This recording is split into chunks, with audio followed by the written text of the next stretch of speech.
अच्छा, दिल्ली में जैसे ही आप जीते, बिना सीएम घोषित किए ही यमुना की आरती और यमुना की सफाई शुरू कर दी गई। तो लोगों ने एक सवाल और किया था कि एलजी साहब की मशीन पहले कहाँ थी, जब केजरीवाल जी कहते थे मैं मशीन नहीं थी। केंद्र यहाँ करना चाहता था, एग्जीक्यूट करना चाहता था, पर यहाँ की सरकार वो करने नहीं देती थी। क्यों? आयुष्मान योजना पूरे देश में चली और दिल्ली में नहीं। क्यों? दिल्ली वाले बीमार नहीं पड़ते, दिल्ली में गरीब लोग नहीं है। यमुना के लिए जो केंद्र से भी पैसा आया और राज्य सरकार टैक्स के माध्यम से जो लोगों से इकट्ठा करती है, उसका अकाउंट तो दे नहीं पाए। कि जो मोहल्ला क्लिनिक में एक भी विधायक, एक भी आम आदमी पार्टी के एमएलए ने अपने इलाज नहीं कराया, अपने घर वालों को नहीं भेजा। गरीब लोगों के हेल्थ से मजाक करने का काम इस क्लिनिक के माध्यम से हुआ। चलिए, पंजाब में शराब के ऊपर बहुत ज्यादा कंट्रोल किया जा रहा था, इधर तो by one get one free कर रहे थे। यहाँ जो महिला खरीदने में जाएगी तो उसको स्पेशल डिस्काउंट मिलेगा। तो शराबी नशेड़ी लोग अपनी पत्नियों को भेज रहे, अपने बेटियों को भेज रहे, स्कूल के पास है कि मंदिर के पास है, इसका भी हम कुछ देखेंगे नहीं। एक तरफ ऐसी पॉलिसी। मुस्लिम समुदाय के जो लोग होते हैं वो कतराते हैं बीजेपी से, या फिर कई बार आरोप भी लगता है कि बीजेपी मुस्लिमों को मौका नहीं देती। तो सवाल ये है कि बीजेपी मुस्लिमों को मौका नहीं देती या मुस्लिम बीजेपी में नहीं आना चाहते। केजरीवाल का उदाहरण है, जो उन्होंने कहा था कि मेरी दादी को ऐसे राम मंदिर, जो झगड़े वाला राम मंदिर है, ऐसे मंदिर में शांति के लिए मेरी दादी कभी नहीं जाएगी, और ये खुद मुख्यमंत्री वहां पहुंच गया। वो जो 60-65 करोड़ लोग कुंभ गए, लगभग भारत की आधी आबादी कुंभ में थी। अब कल को जब चुनाव आएंगे, जो लोग कुंभ नहीं गए वो उनके सामने वोट लेने के लिए जाएंगे, तो क्या लोग जवाब देंगे? नमस्कार, मैं हूं मोहित नारायण और बहुत बहुत स्वागत है आप सभी का राष्ट्र की बात में। और आज हमारे साथ जो मौजूद हैं उनको किसी परिचय की आवश्यकता नहीं है। भारतीय जनता पार्टी के पूर्व राष्ट्रीय उपाध्यक्ष और बीजेपी के बहुत ही वरिष्ठ नेता श्याम जाजू जी हमारे साथ मौजूद हैं। बहुत बहुत स्वागत है आपका हमारे इस कार्यक्रम में।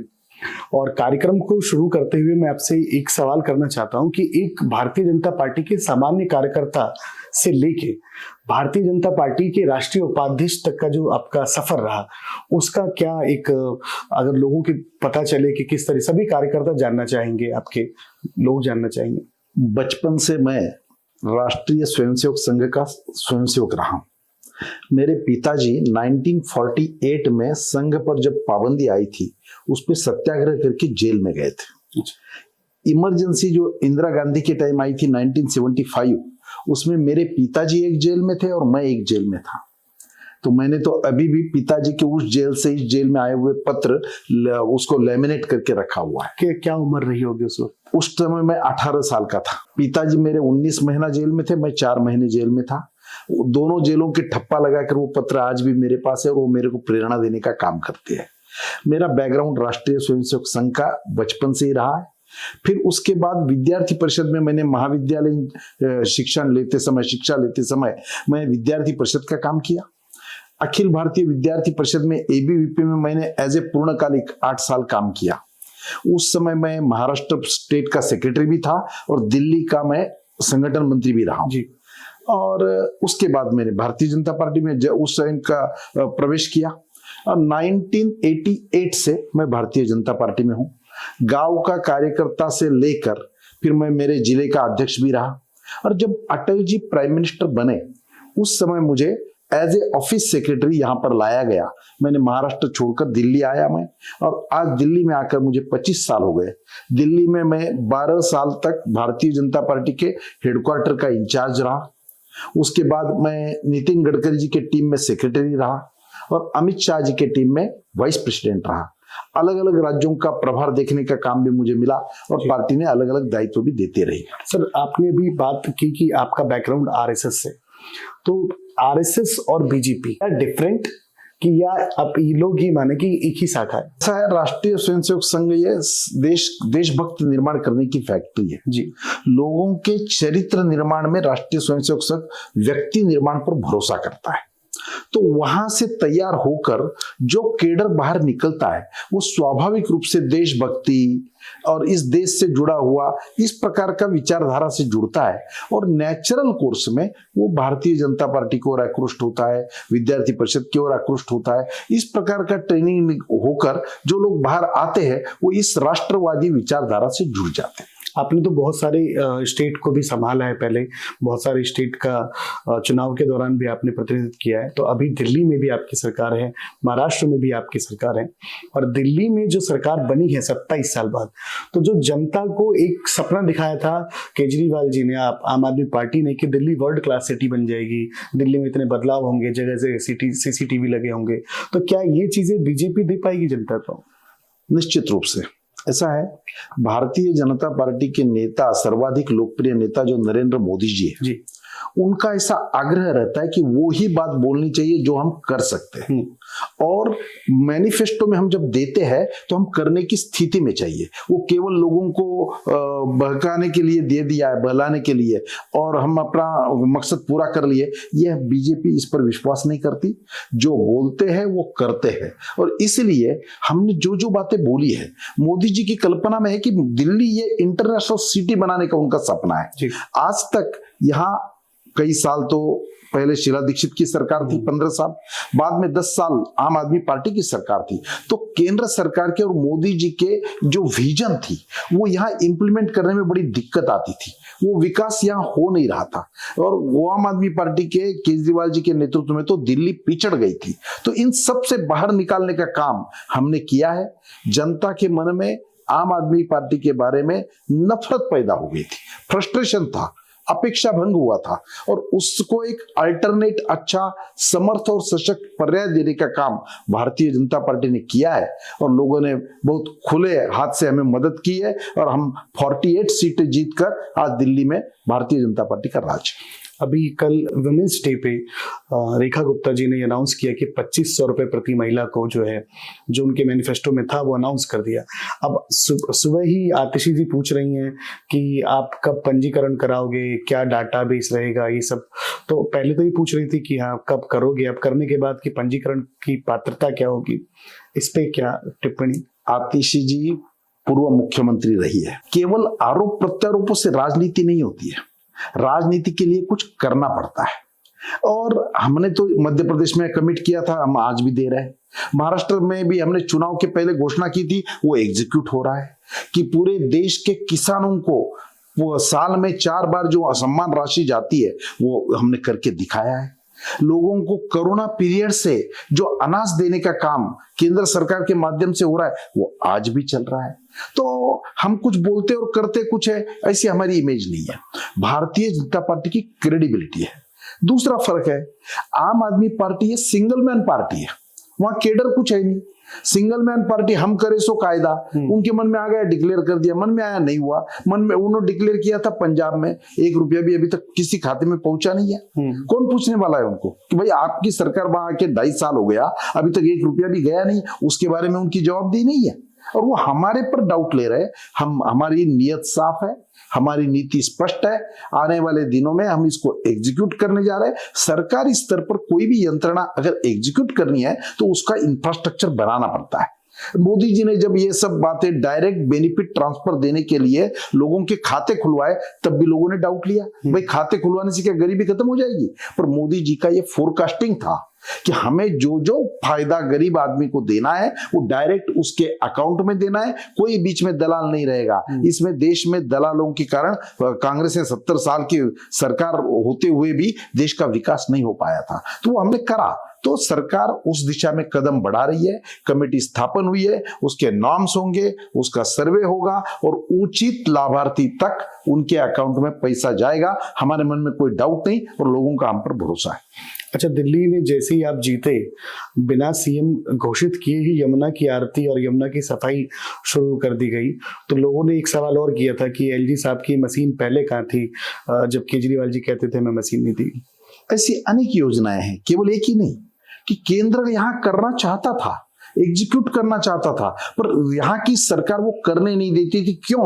उनके मन में छोटे, अपने क्षुद्र राजनीतिक स्वार्थ के लिए, अपने निहित स्वार्थ के लिए वो ये बातें रोकते थे। आयुष्मान योजना पूरे देश में चली, पर दिल्ली में नहीं। क्यों? दिल्ली वाले बीमार नहीं पड़ते, दिल्ली में गरीब लोग नहीं है, यहाँ तो लोग सड़कों पे। बिल्कुल, आप कह रहे कि जैसे एम्स के बाहर इधर उधर हम देखते हैं लोगों की क्या स्थिति है। लोग अपने गांव से छोड़कर इलाज कराने दिल्ली आते थे, और दिल्ली में उनको इलाज नहीं मिलता था। तो आयुष्मान योजना यहाँ एग्जीक्यूट नहीं होने दी। तो ये सब बातें, अनाज फ्री देने, ऐसे अनेक योजनाओं में अपना अड़ंगा डाला दिल्ली सरकार ने। उनके मन में कायम डर ये रहता था ये सब योजनाएं हमने एग्जीक्यूट कर दी तो मोदी जी की पॉपुलैरिटी बढ़ जाएगी और फिर हमारा स्थान कम हो जाएगा, तो इसलिए बहुत अड़ंगे थे। अब ये यमुना का साफ करने का, यमुना के लिए जो केंद्र से भी पैसा आया और राज्य सरकार टैक्स के माध्यम से जो लोगों से इकट्ठा करती है उसका अकाउंट तो दे नहीं पाए। और आज सरकार काम करने लग गई तो बोले उस टाइम एलजी की मशीन बंद थी क्या? एलजी को भी काम करने के लिए हर रोज अड़ंगा डाल के जो स्टैट्यूटरी उनके पावर्स है उसमें अतिक्रमण करके आम आदमी पार्टी लोगों के सामने ये बताती थी कि अरे ये हमें काम नहीं करने दे रहे। एक्चुअली तो स्थिति ये है कि ये काम करना नहीं चाहते थे, काम करने की इनकी नियत नहीं। वो तो 5 साल और मांग रहे थे ना कि 5 साल और दे दीजिए, हमने साफ ही कर देंगे। उन्होंने तो पूरे देश को, अभी आम आदमी पार्टी की सरकार की जरूरत है इस प्रकार से, वो गोवा में गए, गुजरात में गए, यूपी में गए, कहीं भी वो सक्सेस नहीं हुए। लोगों के ध्यान में आ गया तो कहीं का पत्थर कहीं का रोड़ा, भानुमति ने कुंबा जोड़ा, इससे राजनीति नहीं चलती। दूरगामी राजनीति चलने के लिए उसको दृष्टि चाहिए, विजन चाहिए। अभी कुछ दिनों से खबर और चली, पंजाब में शराब के ऊपर बहुत ज्यादा कंट्रोल किया जा रहा है, नशे पे। इधर तो by one get one free कर रहे थे। एक तरफ दिल्ली को शराब की कैपिटल बना दिया, यहाँ जो महिला खरीदने में जाएगी तो उसको स्पेशल डिस्काउंट मिलेगा। तो शराबी नशेड़ी लोग अपनी पत्नियों को भेज रहे, अपने बेटियों को भेज रहे। इस प्रकार की ये दुकान जो रात को 12 तक खुलने का था उसको रात को भी खुली रहेगी, एक पर एक फ्री मिलेगा।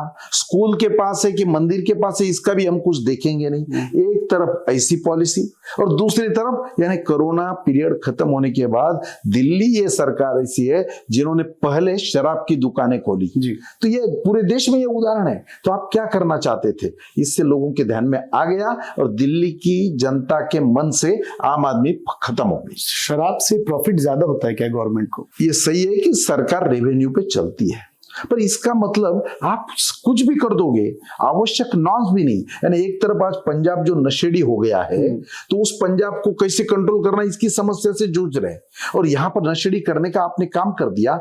तो मुझे ऐसा लगता है कि ये सरकार के तात्कालिक निर्णयों से दूरगामी विकास नहीं होता है। पंजाब में भी किसान धरना देने की बात कर रहे हैं अभी, और वो सरकार के खिलाफ है। ये वही सरकार है जिन्होंने दिल्ली के बॉर्डर पे किसानों को लाने का काम किया था, अभी अपने आप उधर फेस नहीं कर पा रहे। केजरीवाल जी की जो राजनीति में देख रहा हूं उसको बहुत दूरगामी विजन नहीं है। तात्कालिक फायदे के लिए जो उचित लगता है वो कर देना या बोल देना, वो हो या ना हो, हम जब सत्ता में आएंगे तो हम ये कर पाएंगे या नहीं कर पाएंगे इसकी चर्चा नहीं करना, इसकी चिंता नहीं करना और बातें कर देना। लोगों को बहलाकर फुसलाकर कितना दिन राजनीति करोगे? जहां तक शराब की बात आपने कही तो एक जोक भी बीच में आया था कि वो शराबी केजरीवाल जी के घर के सामने जाकर वो शराब के नशे में बोल रहा था, केजरीवाल काम ठीक करो नहीं तो हम पीना छोड़ देंगे।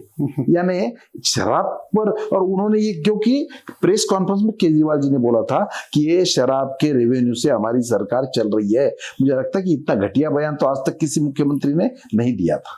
अच्छा, दिल्ली में अब तो विकास आएगा क्योंकि दिल्ली उम्मीद कर सकती है कि बीजेपी आ गई है, सुशासन लौटेगा और जो क्राइम कंट्रोल होना था वो होगा। निश्चित रूप से मुझे ऐसा लगता है कि जब दिशा काम की एक रहती है उसके लिए इंफ्रास्ट्रक्चर बनाना और उस दिशा में काम करना, ऐसा टीम वर्क जब चलता है तो निश्चित रूप से विकास चलता है। अधिकारी भी वही बात सुनते हैं। अधिकारी पहले राज्यकर्ता नेताओं की इच्छा क्या है, मनसा क्या है, उसको भाप लेते हैं और उस दिशा में काम करते हैं। अभी मोदी जी ने इतने अकाउंट्स खुलवाए, कोई बैंक का नया स्टाफ तो नहीं बुलाया था, ये बैंक की नई पॉलिसी नहीं बनानी पड़ी, स्टाफ वही था, बैंक वही थी, पर सामान्य आदमी को उसकी सीढ़ी चढ़ने की अनुमति नहीं थी। मोदी जी ने वो दरवाजा खुला किया और आम आदमी की वहां तक पैठ पहुंचाई। मुद्रा बैंक लोन योजना के माध्यम से मोदी जी ने लोगों को दरवाजा खुला कर दिया। जिसके पास प्रॉपर्टी मॉर्गेज करने के लिए नहीं है, जिसके पास कोई गारंटर नहीं है, ऐसे भी लोग अपना उद्योग खोल सकते हैं, लोगों को रोजगार दे सकते हैं। ये मोदी जी ने करके दिखाया और इसमें महिलाओं को, शेड्यूल्ड कास्ट के लोगों को, शेड्यूल्ड ट्राइब के लोगों को उन्होंने बेनिफिट दिया। ये मोदी जी ने करके दिखाया। अच्छा, अभी आप दिल्ली चुनाव की तो रिजल्ट में सबने देखा कि बीजेपी को भारी जीत मिली। क्या बीजेपी को ऐसी उम्मीद थी पहले कि इतना बहुमत मिलेगा? निश्चित रूप से थी। इसका कारण है दिल्ली ये भारतीय जनता पार्टी का गढ़ रहा है और यहाँ का राज 2 बार आम आदमी पार्टी का आया। लोकसभा तो 7 पहले पर 7 लोकसभा हमने जीती, 3 बार यहाँ पर कारपोरेशन में हमारा ही राज था। इस बार भी 10-5 सीटें कम पड़ी, नहीं तो कारपोरेशन में भी हमारा राज था और हर टाइम लोगों ने केंद्र के लिए हमें वोट दिया था। तो यहाँ हमारा केडर है, काम है, केवल कुछ घोषणाएं कर जो लोगों को गलतफहमी हुई थी वो निकल गई और हमें कॉन्फिडेंस था कि दिल्ली की जनता सोचने वाली है, समझने वाली है, अलर्ट है और ये जनता निश्चित। अच्छा, जब अब भी हम हारे हैं, सीटें कुछ भी दिखने दो, एक टाइम हमें 3 आए, दूसरे टाइम हम 8 ही आए, 62 सीटें थी, पर वोटिंग का डिफरेंस कितना था? केवल 1,65,000 वोट आम आदमी पार्टी को ज्यादा थे। तो 3% का फर्क था, वो हमने इस बार पूरा कर लिया और हमारी पार्टी आज अच्छी तरह से थंपिंग मेजोरिटी से सत्ता में आ गई। अभी उनके मोहल्ला क्लिनिक का क्या होगा? उन्हीं पे तो उनकी राजनीति चलती थी। मोहल्ला क्लिनिक में ऐसी कल्पना है कि जो मोहल्ला क्लिनिक में एक भी विधायक, एक भी कांग्रेस आम आदमी पार्टी के एमएलए ने अपने इलाज नहीं कराया, अपने घर वालों को नहीं भेजा, गरीब लोगों के हेल्थ से मजाक करने का काम इस क्लिनिक के माध्यम से हुआ। आज हमने देखा है कई मोहल्ला क्लिनिक अपने कार्यकर्ता को केवल किराया का इनकम मिले इसलिए उनके घरों में खोल रखे थे। कई क्लिनिक में जानवर जाके बैठ रहे थे, कई जगह क्लिनिक थे पर वहां डॉक्टर नहीं था, जहां डॉक्टर है वहां दवा नहीं थी। तो इस प्रकार के इंफ्रास्ट्रक्चर में दिल्ली वाले इलाज करा लेंगे और रिच आदमी तो अपने बड़े बड़े अस्पतालों में चला जाता है प्राइवेट में, पर सामान्य आदमी के लिए पहले जो प्राइमरी हेल्थ सेंटर के माध्यम से जो व्यवस्था थी वो चरमरा गई और उसको मोहल्ला क्लिनिक का नाम दिया। एक आध मोहल्ला क्लिनिक अच्छा करके और उसका मॉडल बना के देश भर में पब्लिसिटी करना, इतना ही काम किया। मुझे ऐसा लगता है कि दिल्ली के हित में ये मोहल्ला क्लिनिक तुरंत बंद ही होने चाहिए। सर, फिल्म देखते हैं? हाँ बिल्कुल देखते हैं। एक मूवी आई थी छावा, विकी कौशल जी ने संभाजी महाराज का कैरेक्टर किया। अच्छा, उसमें जो इतिहास दिखाया गया और जो बच्चों को पहले पढ़ाया गया वो उसमें जमीन और आसमान का फर्क है, क्योंकि वहां कभी ये पढ़ाया गया था कि औरंगजेब ने मंदिरों का निर्माण भी कराया था और अभी जो दिखाया जा रहा है उसमें उनकी क्रूरता दिखाई दी जा रही है। सनातन के प्रति जो उनकी क्रूरता थी, किस तरीके से उन्होंने जुल्म किए, वो दिखाए जा रहे हैं। अब आपको क्या लगता है कि दिल्ली में, इसी दिल्ली में औरंगजेब के नाम पे, बाबर के नाम पे, तुगलक के नाम पे और बाकी के मुगल शासकों के नाम पे जो सड़कें बनी हुई हैं, अभी चल भी रहा है, कुछ लोग विरोध करके कालिक भी पोत रहे हैं उस पे, तो क्या उसके प्रति कोई जवाबदेही बनेगी भारतीय जनता पार्टी की जनता के लिए कि हम आपके फेवर में करेंगे, कुछ नाम बदलेंगे? बहुत अच्छा सवाल आपने किया। छावा का जिस प्रकार की पॉपुलैरिटी हो रही है और देश के प्रधानमंत्री जी ने भी अपने स्पीच में लिया तो हर रोज उसकी लोकप्रियता बढ़ रही है। ऐसी फिल्में लोगों को दिखानी चाहिए। ये माहौल भी खड़ा करने का काम मोदी जी के कार्यकाल में हुआ।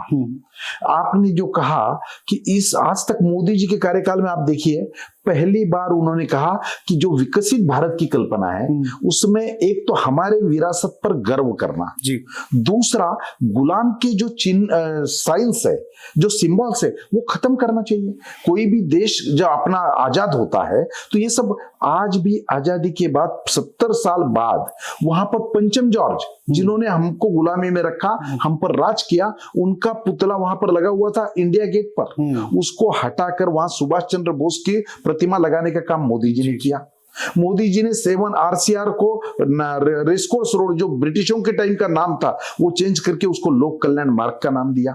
अपने नाविक दल का झंडा जो पंचम जॉर्ज के टाइम का था, ब्रिटिशों का था, उसको हटा के शिवाजी महाराज के टाइम का झंडा उस पर स्थापित करने का काम मोदी जी के कार्यकाल में हुआ।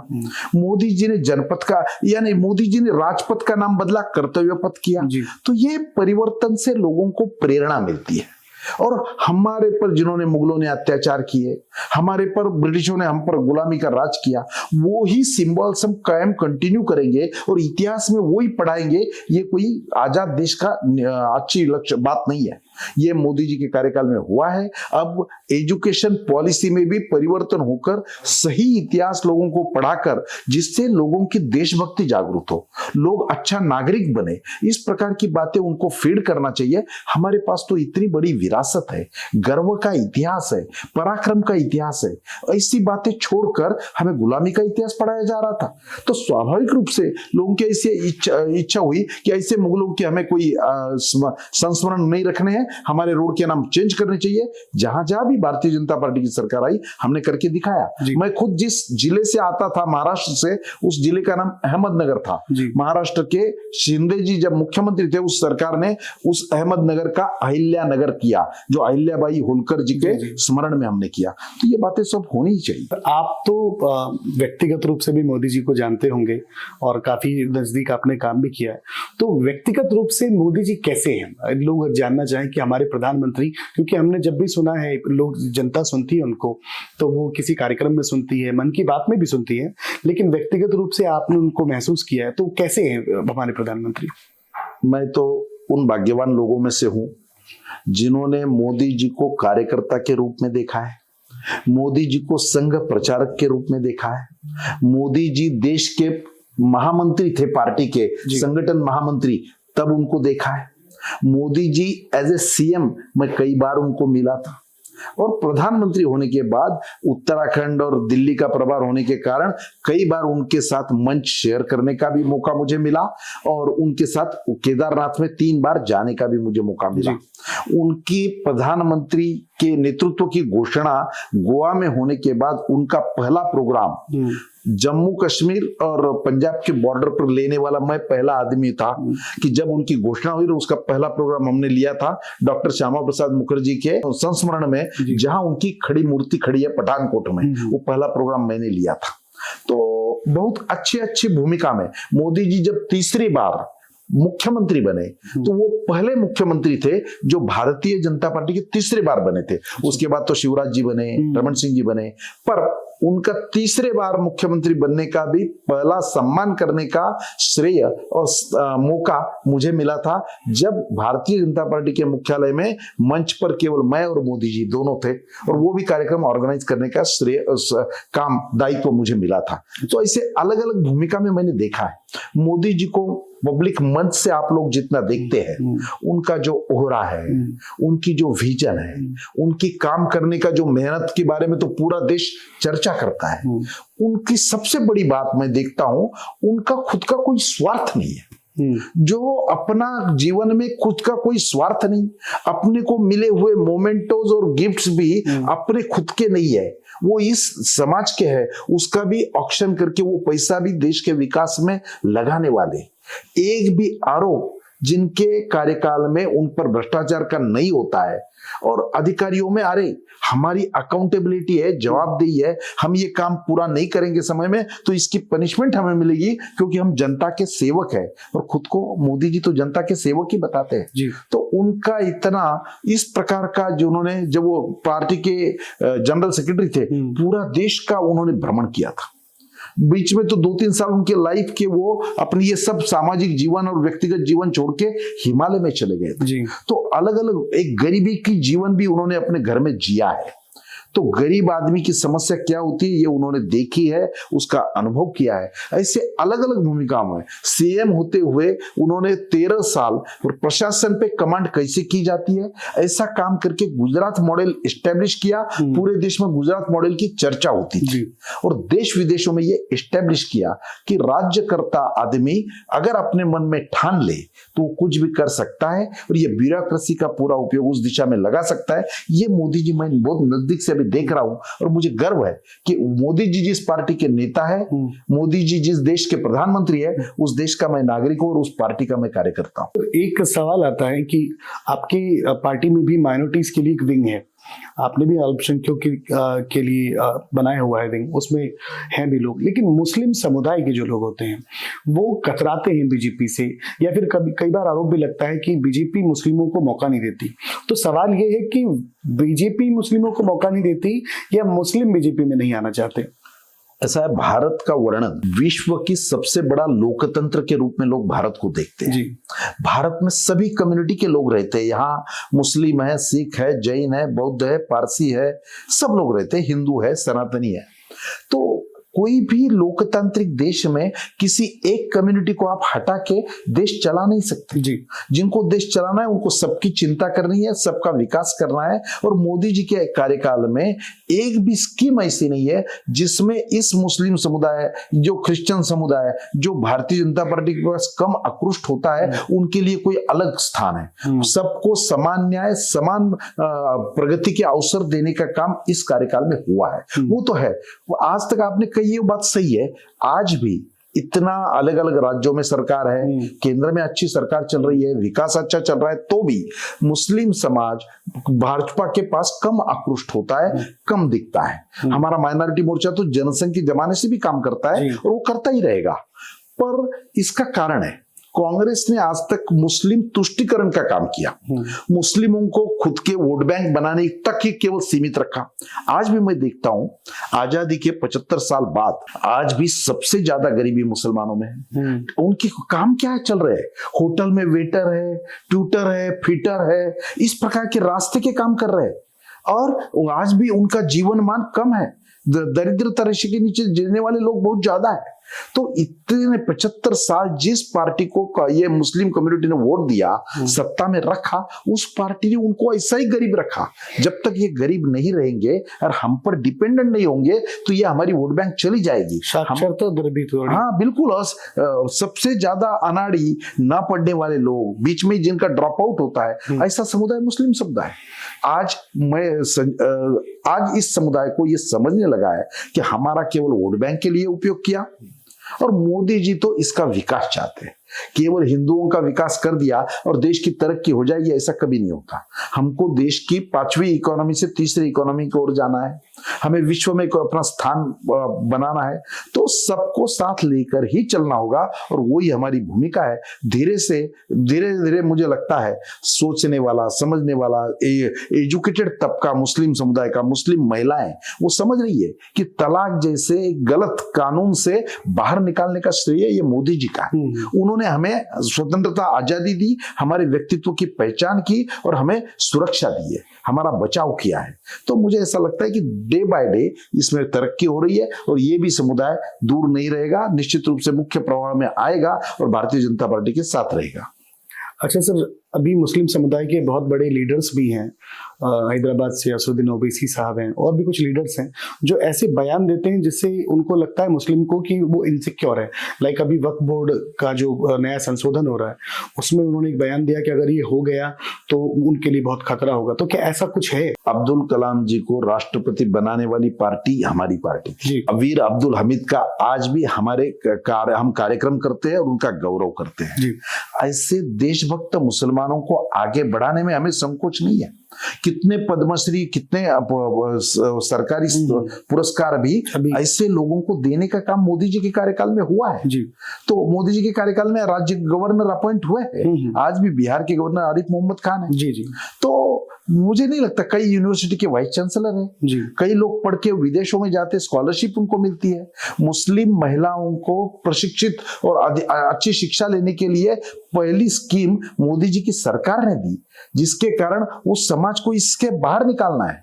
मुरली मनोहर जोशी जब HRD मिनिस्टर थे, तब उन्होंने पहले मदरसों में भी कंप्यूटर का एजुकेशन देना चाहिए और काल के साथ कालोचित परिवर्तन करके उनको भी मुख्य प्रवाह में लाना चाहिए। ये करने वाली हमारी पार्टी है।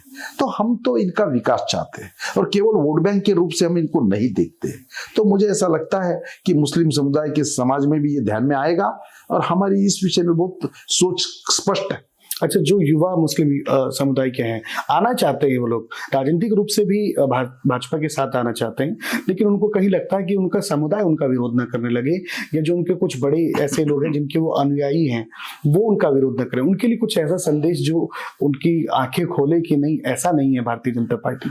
मस्जिदों में मौलाना जो बोलते हैं, इमाम जो बोलते हैं और मदरसों में जो पढ़ाया जाता है, इसमें आज तक हिंदू मुसलमान की खाई करने का काम किया और दोनों समुदायों को दूर रखने का काम किया। आज भी कर रहे हैं। वो तो आरोप भाजपा पे लगाते हैं ना कि भाजपा करती है। मैं तो ऐसा मानता हूं भाई, 1947 में जैसे पाकिस्तान में रहने वाले हिंदुओं को मौका मिला था कि आप अगर चाहे तो आप भारत में आ सकते हो, वैसे भारत की भी मुस्लिमों को यह मौका मिला था कि आप चाहे तो आप पाकिस्तान में जा सकते हो। जो इस देश में रहे हैं उन्होंने इस देश पर भरोसा किया, इस देश पर विश्वास व्यक्त किया, उनको तो जाने का पर्याय ओपन था।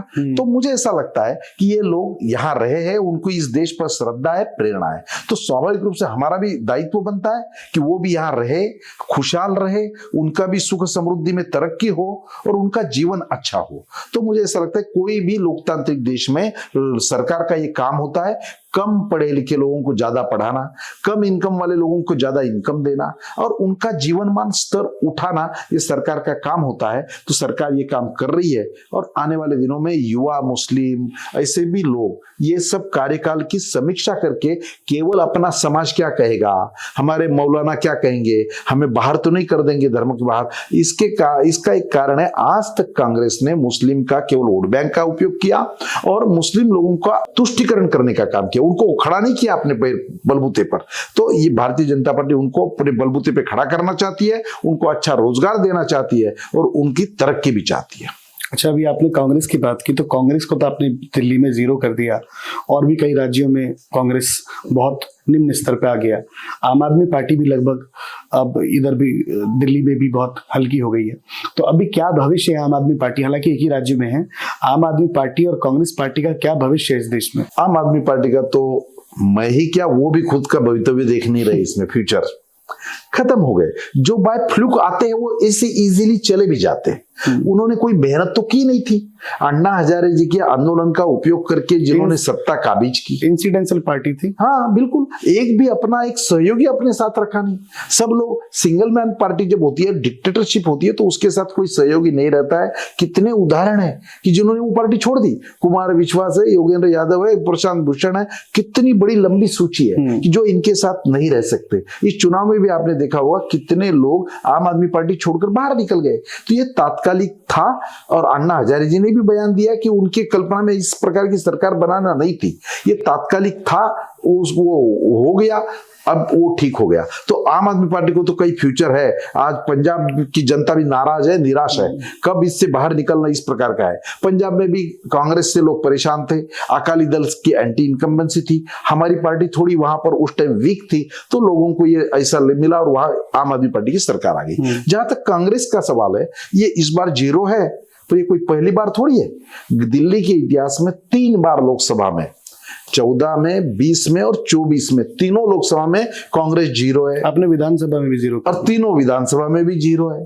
तो ये तो कांग्रेस को सोचना चाहिए कि भाई इतनी बड़ी पार्टी, एक टाइम लोकसभा में राजीव गांधी के टाइम 435 लोग कांग्रेस में थे, 2/3 मेजोरिटी इनके पास थी, 70-75 साल लोगों ने इन पर भरोसा किया और आज वो पार्टी देश में गिने चुने राज्यों में सीमित रह गई है और किसी न किसी पार्टी का आधार लेकर उनके साथ उनको गठबंधन करना पड़ रहा है, एक छोटे भाई का रोल करना पड़ रहा है। तो ये कांग्रेस के लोगों को भी सोचने वाली बात है और आम आदमी पार्टी का तो कोई फ्यूचर मैं देख ही नहीं रहा हूं। अच्छा, अभी देश का, दुनिया का सबसे बड़ा आयोजन महाकुंभ हुआ, उसमें कांग्रेस के, आम आदमी पार्टी के और बहुत से ऐसी राजनीतिक पार्टी जो आपके विपक्ष में हैं, बड़े नेता नहीं पहुंचे, जबकि वो भी सनातनी हैं, वो भी हिंदू धर्म से ही बिलोंग करते हैं। क्यों ऐसा किया उन्होंने, क्यों नहीं पहुंचे वहां, जबकि जो हमारे धर्म के नहीं हैं, विदेशी लोग, वो वहां पहुंचे? ऐसा है, इस बार आपने बहुत अच्छा ध्यान दिलाया। कुंभ का जिस प्रकार का आयोजन हुआ, ये तो कुंभ तो आज तक इसके पुरान कालों से होता रहा है। इस बार का कुंभ, ये कुंभ तक सीमित नहीं रहा, ना यूपी तक सीमित रहा, ये पूरे विश्व का एक इवेंट बन गया जी। करोड़ों लोगों ने आना। भाई हमारी कल्चर तो ऐसी है, साथ वाले घर वाले ने भी अगर नहीं बुलाया तो हम उसके घर में जागते नहीं है। और यहाँ बगैर निमंत्रण के करोड़ों लोग असुविधा होते हुए भी अपनी जेब का पैसा लगाकर वहां पहुंचते हैं और वहां की सरकार इतना अच्छा व्यवस्था करती है और लोग जाते हैं। तो मुझे लगता है कि ये विश्व में नंबर 1 का इवेंट बन गया, संख्या में भी, क्वालिटी में भी और क्वांटिटी में भी स्थापित कर दिए। अब अपने अपने देश के कई नेता जिनका केवल व्यक्तित्व राजनीति का है, उनको ऐसा राजनीति के ओरिएंटेड से अगर वो देखते, उनके मन में है, कई नेता तो पहुंचे और अंधेरे में स्नान करके आ गए, तो यानी उनको श्रद्धा है, करने की इच्छा भी है। राम मंदिर के बारे में हम देख रहे हैं, जब राम मंदिर का लोकार्पण हुआ और पूरे देश में, तो वहां भी जा रहे। यही केजरीवाल का उदाहरण है, जो उन्होंने कहा था कि मेरी दादी को ऐसे राम मंदिर, जो झगड़े वाला राम मंदिर है, ऐसे मंदिर में शांति के लिए मेरी दादी कभी नहीं जाएगी, और ये खुद मुख्यमंत्री वहां पहुंच गया पूरा प्रोटोकॉल के साथ। तो ये बोलने की बात अलग इमेज है और मन में अलग इमेज है। इस देश की श्रद्धा है, ये धार्मिक देश है, ये सात्विक देश है, ये श्रद्धा रखने वाला देश है। और ये केवल सरकार से नहीं, समाज का ऐसा मन है कि गलियों में जो छोटे मोटे कार्यक्रम होते हैं, मंदिरों में कार्यक्रम होते हैं, तो लोग अपने जेब से पैसा, सरकार पैसा नहीं देती है, लोग अपने तीर्थाटन करने वालों की संख्या में कितनी वृद्धि हुई। तिरुपति हो, शिरडी हो, अयोध्या हो, वाराणसी हो या वृंदावन हो, लोग कितनी बड़ी संख्या में जा रहे हैं, हर रोज रिकॉर्ड बन रहा है। तो ये भारत की संस्कार है, ये भारत की पहचान है। इस पहचान को विश्व के सामने रखने का काम मोदी जी के कार्यकाल में हुआ। मोदी जी ने संकोच नहीं किया। विदेशी, जापान के प्राइम मिनिस्टर आए तो उनको भगवत गीता भेंट देते हैं मोदी जी, संकोच नहीं करते। ऑस्ट्रेलिया के प्राइम मिनिस्टर आए तो उनको गंगा किनारे ले जाकर गंगा आरती के लिए लेके जाते हैं। ये मोदी जी है, मोदी जी संकोच नहीं करते। कोई भी विदेशी आदमी आता है तो उसको हम भगवत गीता भेंट देते हैं। जब यहाँ पर G22 में जो लोग आए समिट में, तो वहां बाहर सूर्य मंदिर का बैकग्राउंड में उनको गिफ्ट देते हैं। पूरे विश्व का ध्यान देते हैं कि हमारा ही कल्चर वाला देश है, संस्कृति वाला देश है, संस्कारों वाला देश है। ये दिल्ली की हार कुंभ का अभिशाप तो नहीं है? वो भी हो सकता है भाई। कुंभ को इतना अच्छा राज सैंक्शन देना, प्रतिष्ठा प्राप्त कर देना और लोगों को इतनी अच्छी सुविधा देना, तो इसका भी परिणाम हो सकता है। ये सब बातें मिला जुला के ही होती है और लोगों को ध्यान में आ रहा है कि यस, हमारी जो धार्मिक श्रद्धा है, आस्था है, इसका संरक्षण करने की सरकार केंद्र में बैठी है। अब सनातनियों को मानना ये कोई अपमान का, ये गलत फहमी नहीं है। लोग उसके बारे में अभिमान से कहते कि यस, हम सनातनी है। वो जो 60-65 करोड़ लोग कुंभ गए, लगभग भारत की आधी आबादी कुंभ में थी। अब कल को जब चुनाव आएंगे, जो लोग कुंभ नहीं गए वो उनके सामने वोट लेने के लिए जाएंगे, तो क्या लोग जवाब देंगे? पूरा विश्व में रहने वाला भारतीय और हिंदू आदमी का गौरव से माथा ऊंचा होता है, उसका मस्तक ऊंचा होता है। उनको लगता है कि यस, इसलिए विदेशों में रहने वाले भारत का भी सम्मान लोगों को बढ़ गया जी। मेरी नाती रहती है विदेश में, यूएस में, तो कह रही कि वहां दिवाली की अभी अधिकृत छुट्टी देने लग गए, दिवाली के त्योहार मनाने लग गए। ये सब बातें विदेशों में भी होने लग गई है। ये हमारा लोहा मनवाया है जो मोदी जी ने योगा के माध्यम से पूरे विश्व को विस्मयचकित कर दिया। कोरोना के माध्यम से मदद देकर हमारी मानवता का भी परिचय हमने दिया। और हम केवल मांगने वाले लोग नहीं है, हम देने वाले लोग हैं। हम विकसित है। हम अभी वो भारत नहीं रहा जो कटोरा लेकर बाहर भिक्षा मांगने जाता था। भारत के प्रधानमंत्री जाते हैं तो लोग उनके लिए मिलने के लिए उत्सुक रहते हैं। हम वो अपना मार्गदर्शन ले रहे हैं और हमने तो ये प्रूव कर दिया। इस देश की इंडस्ट्री हो, इस देश का एक्सपोर्ट हो, इस देश का डिफेंस के सामान प्रोडक्शन का हो, सभी बातों में हमने नए नए कीर्तिमान स्थापित किए हैं और मोदी जी के नेतृत्व में देश आगे बढ़ रहा है। अच्छा सर, अब हम कुछ आखिरी सवाल आपसे करना चाहेंगे, थोड़ा सा रैपिड फायर होगा, और वो ये है कि अगर हम रामायण के पात्रों पे भारतीय राजनीति के जो नेता हैं उनको फिक्स करें तो कौन किस पात्र में फिक्स बैठेगा? मैं आपको केवल पात्र बताऊंगा, आप उस नेता का नाम बताइएगा। पहला नाम तो भगवान श्री राम का आता है। अगर उनके पात्र पे भारतीय राजनीति का कोई नेता है तो कौन है? नरेंद्र मोदी जी, लक्ष्मण, अमित शाह जी, हनुमान, योगी आदित्यनाथ। ये वाइब्स मैंने कहीं और भी सुनी है, इन्होंने सेम जवाब दिया था। अच्छा, भारतीय राजनीति का रावण कौन है? केजरीवाल, ममता। ये सभी तो रावण नहीं हो सकते, एक मुख्य रावण हो सकता है। केजरीवाल को इतना बड़ा बनाना नहीं चाहता मैं, ममता जी भी उसी लाइन पर है। तो शूर्पणखा किसको बताएंगे? और अच्छा, पूरा सार ये है कि बीजेपी को आप रामायण के पात्रों में पॉजिटिव देखते हैं और बाकी के विपक्ष को नेगेटिव देखते हैं। कुछ ऐसे राज्य भी हैं जहां ना बीजेपी है और ना बाकी के जो बाकी कांग्रेस है, ये भी नहीं है। जैसे साउथ के कुछ राज्य हैं जहाँ पे, लेकिन वहां पे देखने को मिल रहा है, लाइक कर्नाटका है, तो वहां पे हिंदुज्म क्या खतरे में है? कंपैरेटिवली साउथ के लोग भी ज्यादा धार्मिक है। नॉर्थ में जितने कर्मकांड और जिस प्रकार की आस्था श्रद्धा है, उससे ज्यादा श्रद्धा हम वहां भी देखते हैं। तिरुपति में आप देखते होंगे, रामेश्वरम में जाने वाले लोगों की संख्या देखते होंगे, कर्नाटक में भी ऐसे बड़े उत्सव होते हैं। तो इससे वो जुड़ा नहीं है धार्मिकता और अधार्मिकता। लोगों ने आजादी के बाद से ही साउथ में हिंदी विरोध जिस प्रकार का फुलाया गया और अपने वेस्टेड इंटरेस्ट के लिए उस राज्य को, अपनी भाषा संकट में है, अपना अस्तित्व खतरे में है, इस प्रकार की जो राज्य की पार्टियां वहां पर पनपी, ऐसा कई राज्यों में स्थिति है। हिंदी को कर्नाटक उस कैटेगरी में नहीं है। कर्नाटक में तो हम भी सरकार चलाए है, कांग्रेस की भी सरकार अभी आज वहां पर है, तो कर्नाटक उस कैटेगरी में नहीं है। जहां तक आंध्रा है, तेलंगाना है, वहां मिली जुली सरकार चल रही है। तो ऐसे एक आध दो राज्य छोड़ दिए, पौंडीचेरी, तमिलनाडु जैसे, केरला, तो मुझे नहीं लगता कि ये बहुत ज्यादा संकट है प्रादेशिक पार्टियों के। अच्छा, एक आखिरी सवाल आपसे है कि भविष्य में श्याम जाजू जी स्वयं को भारतीय राजनीति में किस जगह अब पाते हैं, कि कहाँ भविष्य है? हम तो तब से राजनीति कर रहे हैं जब इस पार्टी की जमानतें जब्त होती थी। पार्टी को लोकसभा कैंडिडेट खड़ा करने के लिए उम्मीदवार नहीं मिलते थे। तो हम आज जो पार्टी जिस स्तर पर है, ये बियॉन्ड एक्सपेक्टेशन है। हम सोच भी नहीं सकते थे कि इतने पावरफुल हमारे कार्यकाल में हम बन जाएंगे, कश्मीर का 370 हम ही खत्म कर देंगे। तो ये सब नया इतिहास बनाने का काम हमारी इस पार्टी के माध्यम से हुआ है। हम पार्टी के समर्पित कार्यकर्ता है। पार्टी ने जो जो भूमिकाएं दी है वो आज तक हम करते आए। गांव के तहसील में रह के काम किया, जिला अध्यक्ष रहते हुए काम किया, प्रदेश में काम किया, राष्ट्र स्तर पे भी काम किया। तो पार्टी जो भी हमें उचित समझेगी और हमारा जो आकलन करेगी, जो दायित्व मिलेगा, निश्चित रूप से हम इस पार्टी के लिए पूरा करेंगे, देश के लिए करेंगे। सर, बहुत अच्छा लगा आपसे बात करके, और आपके मेरे हिसाब से तो सारे जो जवाब थे वो संतोषजनक हैं।